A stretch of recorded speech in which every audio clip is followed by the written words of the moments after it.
Ah yes, the Wendys Sunroom, another nostalgic fast food relic of yesteryear.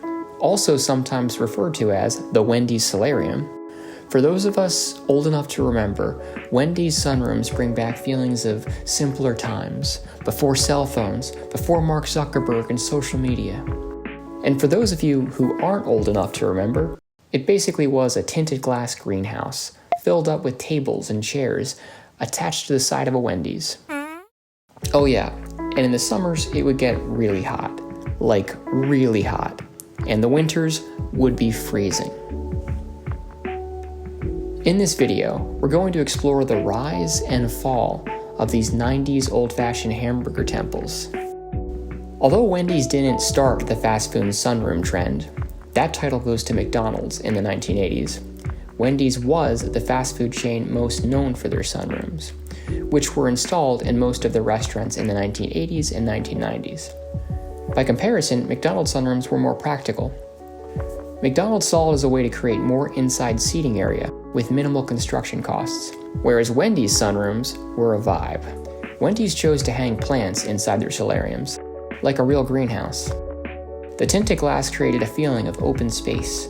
You could eat indoors, but feel like you were outdoors, rain or shine. There was a sense of retro-futurism to Wendy's sunrooms.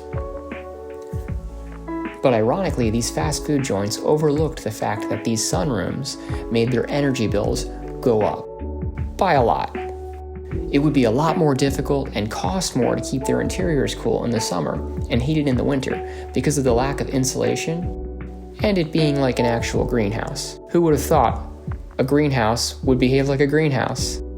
Which is one of the reasons you don't see many of these burger solariums around today. And the ones that you do see were built before modern energy code regulations.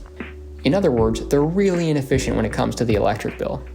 Many Wendy's and warmer clients even covered their sunrooms with red tarps to try to counter this. Another reason they're being phased out is because, like every trend, it has a rise and a fall.